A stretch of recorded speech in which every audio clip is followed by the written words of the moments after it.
자, 오늘 이 새벽에 하나님께서 우리에게 주시는 하나님 말씀은 죄송합니다. 이사야 65장 1절에서 16절까지 말씀입니다. 저와 여러분이 한 절씩 교독합니다. 나는 나를 구하지 아니하던 자에게 물음을 받았으며 나를 찾지 아니하던 자에게 찾아냄이 되었으며 내 이름을 부르지 아니하던 나라에 내가 여기 있노라 내가 여기 있노라 하였노라. 내가 종일 손을 들어서 자기 생각을 따라 옳지 않은 길을 걸어가는 허약한 백성들을 불렀나니 곧 동산에서 제사하며 벽돌 위에서 분향하며 내 앞에서 항상 내 노를 일으키는 백성이라. 그들이 무덤 사이에 앉으며 은밀한 성에서 밤을 지내며 돼지고기를 먹으며 가증한 것들의 국을 그릇에 담으면서 사람에게 이르기를 너는 내 자리에 서 있고 내게 가까이 하지 말라. 나는 너보다 거룩함이니라 하나니 이런 자들은 내 코에 연기요 종일 타는 불이로다. 이것이 내 앞에 기록되었으니 내가 잠잠하지 아니하고 반드시 보호하되 그들의 품에 보호하리라. 너희의 죄악과 너희 조상들의 죄악은 한 가지니 그들이 산 위에서 분향하며 작은 산 위에서 나를 능욕하였습니다. 그러므로 내가 먼저 그들의 행위를 헤아리고 그들의 품에 보응하리라. 여호와가 말하였느니라. 여호와께서 이와 같이 말씀하시되 도도송이에는 즙이 있으므로 사람들이 말하기를 그것을 삼하지 말라. 거기 복이 있느니라 하나니 나도 내 종들을 위하여 그와 같이 행하여 다 멸하지 아니하고 내가 야곱에게서 씨를 내며 유다에게서 나의 산들을 기업으로 얻을 자를 내리니 내가 택한 자가 이를 기업으로 얻을 것이요 나의 종들이 거기에 살 것이라. 사람은 양떼의 무리가 되겠고 밥을 골짜기는 소떼가 넘친 곳이 되어 나를 찾는 내 백성의 수가 되리라. 오직 나 여호와를 버리며 나의 성산을 잊고 가석에 상을 베풀며 머니에게 썩은 술을 가득히 붓는 너희여. 내가 너희를 칼에 붙일 것인즉 누리고 죽임을 당하리니 이는 내가 불러도 너희가 대답하지 아니하며 내가 말하여도 듣지 아니하고 나의 눈에 악을 행하였으며 내가 즐기하지 아니하는 일을 택하였음이니라. 이러므로 주 여호와께서 이와 같이 말씀하시니라. 보라 나의 종들은 먹을 것이로되 너희는 줄일 것이니라. 보라 나의 종들은 마실 것이로되 너희는 갈할 것이니라. 보라 나의 종들은 기뻐할 것이로되 너희는 수치를 당할 것이니라. 보라 나의 종들은 마음이 즐거움으로 노래할 것이로되 너희는 마음이 슬픔으로 울며 심령이 상함으로 통곡할 것이며 또 너희가 남겨놓은 이름은 내가 택한 자의 저주거리가 될 것이니라. 주 여호와 내가 너를 죽이고 내 종들은 다른 이름으로 부르리라. 이러므로 땅에서 자기를 위하여 복을 구하는 자는 진리의 하나님을 향하여 복을 구할 것이요 땅에서 맹세하는 자는 진리의 하나님으로 맹세하리니 이는 이전 한 날이 잊혀졌고 내 눈앞에 숨겨웠습니다. 아멘. 좋은 아침입니다.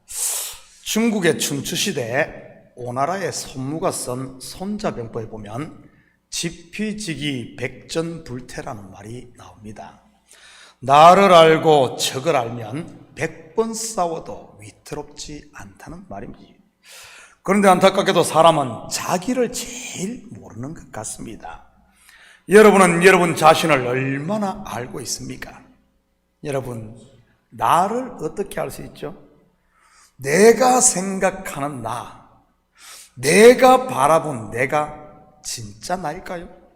아닐 겁니다. 왜냐하면 사람은 언제나 자기에게는 관대한 법이기 때문입니다. 다시 말해 사람은 자기 변명의 천재라는 말이지. 그러기에 나를 알려면 나를 객관적으로 보는 주위 사람들의 말에 귀를 기울여야 하는 것입니다.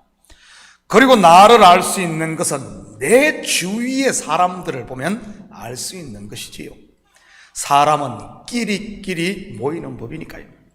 내가 감사하는 사람이면 분명 주위에 감사하는 분들이 모일 것이고, 내가 불평하는 사람이면 분명 내 주위에 불평꾼들이 모일 것이며, 내가 한숨만 쉬는 사람이라면 분명 주위에 그런 한숨 소리가 천지빛깔일 테니 말이지. 하나님께서 우리에게 율법을 주신 목적도 바로 이것 아닙니까? 철학자 소크라테스의 말을 빌리자면 너 자신을 알라고 말이지. 율법으로 상징된 선악과를 아담과 하와가 따먹자 어떤 일이 일어납니까? 그들의 눈이 밝아져 자기전에 벌거벗은 것을 보게 됩니다. 어떻게 보면 자기를 아는 것이지. 나는 벌거벗은 자요 흙이요 먼지라는 사실 말입니다. 그러한 사실을 알고 하나님 앞에 서자 어떻게 됩니까? 하나님께서 그들의 벌거벗음을 영원히 가려줄 가죽옷을 입혀주십니다. 바로 나를 제대로 알았기 때문에 말이지. 오늘 본문에 보면은 자기를 전혀 모르는 안타까운 인생들이 소개됩니다. 그들이 누구겠습니까? 바로 우상숭배에 깊이 빠진 이스라엘입니다. 자기의 치에 있으니 자기를 알 도리가 없는 것이지. 그들이 얼마나 어리석은지 한번 볼까요? 4절 5절입니다. 그들이 무덤 사이에 앉으며 은밀한 처소에서 밤을 지내며 돼지고기를 먹으며 가정한 것들의 국을 그릇에 담으면서 사람에게 이르기를 너는 내 자리에 서 있고 내게 가까이 하지 말라. 나는 너보다 거룩함이니라 하나니 이런 자들은 내 코에 연기요 종일 타는 불이로다. 무덤 사이에 앉으며 무슨 말입니까? 귀신을 부르는 신접하는 이런 행위들 아닙니까? 복음서에 보면 귀신 들린 자들이 무덤 사이에 사는 것을 볼 수 있습니다. 우리나라에서는 주로 무당들이 이런 행위들을 하지요. 조금 영적으로 깊이 들어가 보면 이 무덤, 죽은 자들 속에 있다는 거예요. 죽은 자들. 살아있는 성도는 산 자들 가운데 있어야 되는데 죽은 자들 속에 있는, 어떻게 되겠어요? 안 되죠. 은밀한 처소에서 밤을 지내며, 이곳이 어디겠어요? 바알과 아세라의 신당인 것입니다. 바로 성전 창기들과 밤새도록 음행을 하는 것이지. 이것이 그들의 제사의식이었던 것이고요. 마치 예수 믿는 사람들이 철야 기도를 하듯 그들은 밤새 음행을 했던 것입니다. 돼지고기를 먹으며, 삼겹살 먹었다는 말이 아니고요. 이 또한 우상숭배의 대표적인 행태였던 것입니다. 우리나라에도 고사 지낼 때 꼭 돼지머리 갖다 놓지 않습니까? 다시 말해 위에 열간 이러한 행위들은 우상숭배에 깊이 빠져 있는 것을 보여주는 대표적인 모습인 것입니다. 그러면서 하는 말이 무엇입니까? 나는 너보다 거룩함이니다. 무슨 말입니까? 죄에 깊이 빠지면 빠질수록, 시험에 깊이 들면 들수록 자기를 보지 못한다는 말입니다. 자기가 의로운 줄 착각을 한다는 말이지. 가장 가정하고 추악하면서도 스스로를 거룩하게 생각하니 말이지. 자기를 모르는 자기를. 혹시 여러분 가운데 자신이 거룩하고 의롭고 다른 사람보다 특별하다고 생각하는 분이 있나요? 만약 그런 마음이 속에서 올라온다면 빛 대신 주님 앞에, 말씀 앞에, 그리고 다시 복음 앞에 설 수 있기를 축복합니다. 성도가 예수 그리스도의 빛 앞에 서 있으면 어떤 줄 아십니까? 나를 제대로 알 수 있는 것입니다. 바로 하나님의 은혜 없이는 살 수 없는 아담이요 먼지라는 사실을 말이지. 지난 새벽에 소개했던 사도 바울이 그러지 않았습니까? 율법의 의로는 흠이 없다던 사울, 다메섹 도상에서 예수의 빛 앞에 서자 어떻게 되던가요? 땅에 넙죽 엎드리게 되는 것입니다. 무슨 의미라고 했습니까? 나는 붉은 흙입니다. 나는 먼지입니다. 나는 죄인 중에 괴수입니다. 이런 의미라고 했어요. 그렇게 엎드릴 때 예수님께서는 그를 일으켜 이방인의 사도로 사명을 맡기는 것을 보게 됩니다. 내가 누구인지 바로 알자 말이지.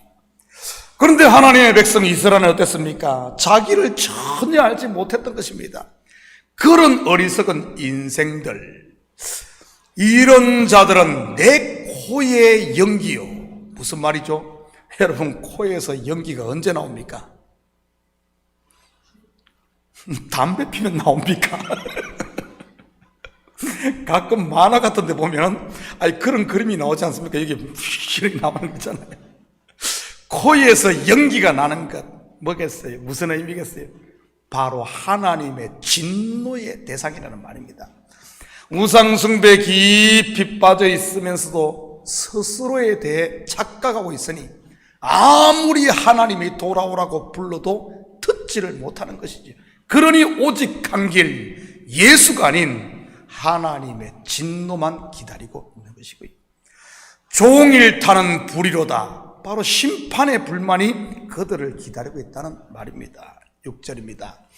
보라, 이것이 내 앞에 기록되었으니 내가 잠잠하지 아니하고 반드시 보응하되 그들의 품에 보응하리라. 내 앞에 기록되었으니 무슨 말입니까? 아무리 스스로를 속이고 또는 속는다 할지라도 하나님은 분명하게 아신다는 사실입니다. 사람은 속여도 하나님은 속일 수 없다는 말이지. 저는 우리 식구들이 짧은 내 안목으로 판단하거나 심판으로 가지 마시고 의로운 재판장이신 하나님께 맡길 수 있기를 축복합니다. 내 스스로 착각 속에 사지 마시고 진리이신 하나님의 말씀 앞에 서야 됩니다. 말씀 앞에. 요한계시록에 보면 목배임을 당한 의인들, 곧 순교자들이 하나님의 제단 아래에서 무엇을 하던가요? 자기들의 신원을 밤낮 하나님께 구하는 것을 보게 됩니다. 무슨 말이겠어요? 하나님께 맡긴다는 겁니다. 맡긴다는 것. 기준을 내가 되는 것이 아니라 모든 것을 하나님께 맡기는. 이 새벽 우리가 기도하는 것도 마찬가지 아닌가요? 내 문제를 내가 해결하겠다, 나는 내가 책임진다가 아니라 모든 문제를 하나님께 맡기는 것, 하나님께 맡기는 것. 이게 신앙이요, 이게 믿음인 것입니다. 그 목배임을 받은 그들이 자기들이 아주 하나님께 모든 것을 맡겼지 않습니까? 8절입니다. 여호와께서 이와 같이 말씀하시되 포도송이에는 접이 있으므로 사람들이 말하기를 그것을 상하지 말라, 거기 복이 있느니라 하나니 나도 내 종들을 위하여 그와 같이 행하여 다 멸하지 아니하고. 하나님은 진노 중에라도 자기 백성 곧 자기 종들을 긍휼히 여기시고 구원하신다는 말입니다. 성경에서 우리는 그런 모습들을 자주 보지 않습니까? 소돔과 고모라를 멸하는 중에서도 롯과 그의 가족을 구원하시고, 죄악이 관영한 여리고성을 멸하는 중에도 기생 라합의 가정을 구원하는 것 말입니다. 그러기에 성도는 세상이 흉흉하다고 같이 두려워할 필요가 없는 것입니다. 하나님은 진노 중에도 심판 가운데서도 의인을 악인과 함께 멸하지 않는 법이니까요. 여러분, 지금 여러분의 재정 상태가 어렵습니까? 남들이 한숨 쉬고 안 된다 해도 같이 덩달아 안 된다고 하지 마시기 바랍니다. 모두가 망해도 하나님이 함께하는 사람은 흥하는 법이니까요. 오히려 이때가 기회일 수 있는 겁니다. 시험을 통해 알곡과 쭉정이가 분명하게 드러나듯 하나님의 사람들은 세상이 어두울수록 더 빛을 발하게 되는 법이니까요. 성경은 이런 사람들을 일컬어 남은 자라고 하는 것입니다. 저는 우리 모든 식구들이 이 남은 자의 반열에 드시기를 축복합니다. 13절입니다. 이러므로 주 여호와께서 이와 같이 말씀하시니라. 보라, 나의 종들은 먹을 것이로되 너희는 줄일 것이니라. 보라, 나의 종들은 마실 것이로되 너희는 가랄 것이니라. 보라, 나의 종들은 기뻐할 것이로되 너희는 수치를 당할 것이니라. 여기서 너희는 우상숭배에 빠진 자들, 다르게 말하면 자기 배를 신으로 섬기는 자들인 겁니다. 일명 자기가 하나님인 자들 말이지. 이들은 어떻게 됩니까? 하나님의 사람들이 먹을 때 이들은 줄이게 되는 겁니다. 하나님의 백성들이 말씀을 아멘 아멘 먹으면서 왕성하게 자라고 은혜와 평강의 하나님의 나라를 누릴 때 줄이게 되는 거죠. 말씀을 듣지 못하니 말입니다. 말씀에 귀가 막히니 말이지. 여러분, 너는 우리 식구들이 이 말씀이 안 들릴 때 여러분 심각한 정세임을 알아야 됩니다. 그럴 때는 골방에 들어가 하나님 앞에 엎드려야 하는 것이지. 혹시 그런 분이 계시다면 다시 복음 앞에 설 수 있기를 축복합니다. 그게 사는 길입니다. 성도가 사는 길을 택해야지 멸망의 길로 걸어가서야 되겠습니까? 14절입니다. 보라 나의 종들은 마음이 즐거움으로 노래할 것이로되 너희는 마음이 슬픔으로 울며 심령이 상함으로 통곡할 것이며. 예수님의 비유로 말하면 모두가 잔치자리에서 즐거워하는데 바깥 어둠에서 울며 이를 간다는 말 아니겠어요? 저는 우리 식구들이 교회를 출입할 때마다 마음이 즐거울 수 있기를 축복합니다. 남들은 즐거웠고 행복해하는데 혼자만 울퉁불퉁 통곡하지 마시고요. 여러분, 통곡하는 사람, 일을 가는 사람의 귀에 말씀이 들리겠어요? 들릴 리가 없죠. 그러니 더 깊이 자기 속에 갇히는 겁니다. 그러면 그럴수록 마귀만 좋아할 일 아니겠어요? 왜 그러겠습니까? 결론적으로 말하면 나를 몰라서 그런 겁니다. 나를 몰라서. 여러분, 나는 누구입니까? 1만 달란트 탕감받은 행우나 하나님의 자녀인 겁니다. 한때는 이런 자였지만 지금은 하나님께 찾음받은 자 말이지. 지피지기 백전불태. 나를 알고 적을 알면 100번 싸워도 위태롭지 않습니다. 사랑하는 성도 여러분, 오늘 하루도 고람되어 하나님 앞에 서심으로 악에게 지지 마시고 선으로 악을 이김으로 세상 가운데 빛으로 하나님의 자녀로 당당하게 사는 이런 복된 하루 되시기를 예수님의 이름으로 축복합니다. 같이 기도하십시다. 사랑의 아버지 하나님, 참으로 감사를 드립니다. 한때는 이런 자였지만 우리 주님께서 우리를 찾아내어 거룩하고 정결하게 하시고 세마포 옷을 입혀주신 이제는 아버지 하나님, 하나님의 자녀임을 바로 알아 하나님의 자녀답게, 빛의 자녀답게 은혜와 평강의 하나님 나라를 누리며 더 이상 내 자랑이 아니라 나를 사망에서 생명으로 옮기신 하나님을 자랑하며 그리스도와 더불어 함께 아버지 하나님 웃고 행복한 이런 오늘 하루 삶이 될 수 있도록 우리 주님 도와주시옵소서. 우리 속에 있는 이 기쁨을 사단은 어떻게든 빼앗아 가려고 거짓의 가라지를 뿌리지만 우리가 아버지는 항상 깨어있으므로 마귀를 대적하고 사단에게 우리에게 빈틈을 주는 것이 아니라 우리 속에 말씀으로 채우고 성령으로 충만하여 아버지 하나님 더 이상 사단이 우리를 가지고 장난하지 못하도록 항상 깨어있는 저희들 되게 도와주시옵소서. 이 새벽도 우리의 마음을 주님 앞에 내어놓고 기도할 때마다 다시 빛으로 채우시고 은혜와 감사로 채워지는 시간 되게 도와주시옵소서. 감사드리며 예수님의 이름으로 기도드립니다. 아멘.